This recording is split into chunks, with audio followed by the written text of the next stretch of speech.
we've advanced within striking distance of Archelon Fortress. Fenrir, the whole reason they started this war is being made right here on this base. It's our duty to wipe this base clear off the map.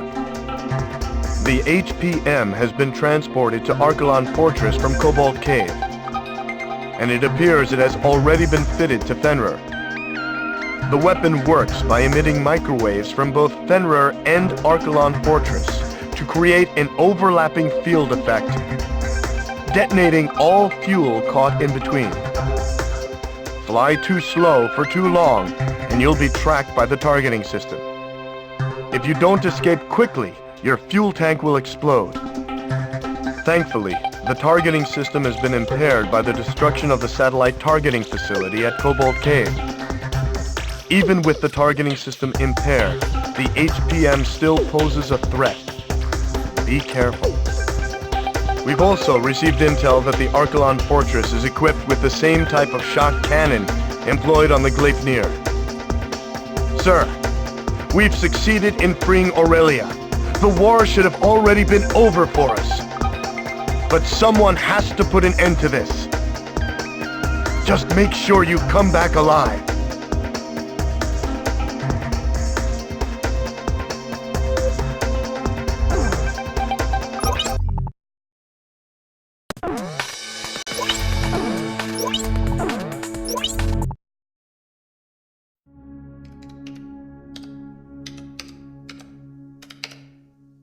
As I wrote down the words that would reveal the truth to the world, I couldn't help but feel uneasy. It said that the only true winners in any war are those who achieve what they intended. Diego Navarro had left Aurelia's capital in defeat, yet his goal of increasing arms exports had been achieved. It seemed as though he may be the true victor in this war. After returning to his homeland, it appears that he now plans to unveil the ultimate weapon before his countrymen. Satellite images of the Archelon Fortress will provide the backdrop for his speech to the world. Such audacity must come from his confidence in this ultimate weapon, Fenrir. There's no such thing as a foolproof plan, I whispered to myself as I watched the sun slowly wheel across the sky overhead. Even the country's hero, still in the heat of battle, hadn't returned home for the celebration of victory. The Southern Cross will ensure Navarro's plan ends in failure. Ain't that right?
of the fortress is moving.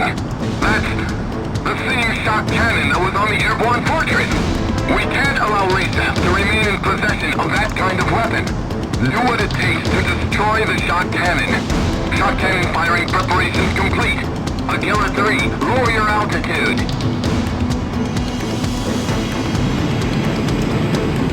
In 10 seconds. 5, 4, 3, 2, 1. Cannon firing!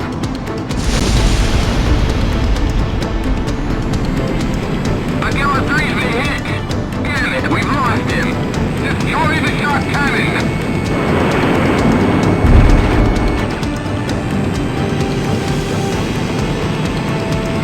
The shock cannon is preparing to fire again! In 5 seconds! 3,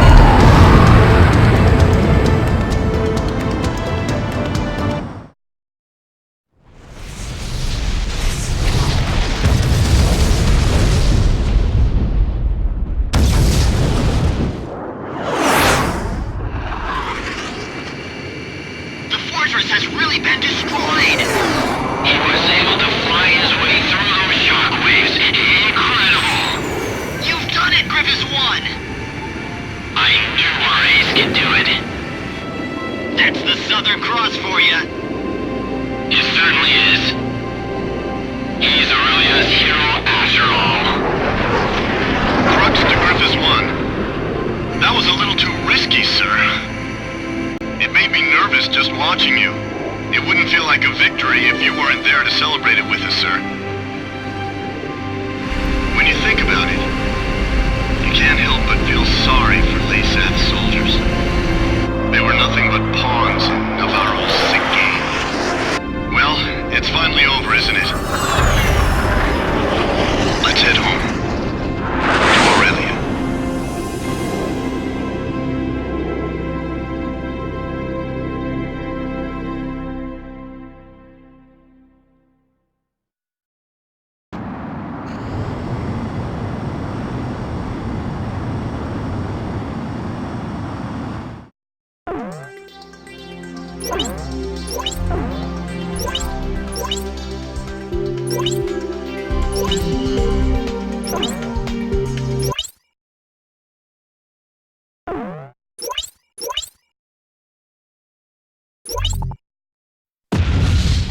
Archelon and Diego Navarro's beloved weapon Fenrir were ripped by explosions and engulfed in flames.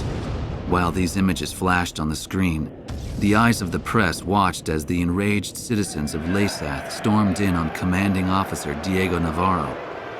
When the rage of the thousands had finally subsided, it is said that there was nothing left but the shattered remains of Fenrir. It's ironic that the stage for the unveiling of his greatest triumph would be his ultimate undoing. When it was all over, I tried to get an interview with the Southern Cross, only to find that he had already returned to Cape Aubrey. He said he's never really liked hot weather. Eugene Solano, the young radio operator, answered sheepishly. Peace had returned to Griswold, and it was now covered in the colors of the Christmas season. I went ahead and bought myself a figure of Santa, the kind that I could only find here. Albert, I thought you couldn't stand the Southern Hemisphere. A fellow reporter said to me as he saw the Santa figure, a memento of this Southern Hemisphere of backward seasons. I like the design, I said as I embarrassingly showed it to him. It bore the emblem of the Southern Cross.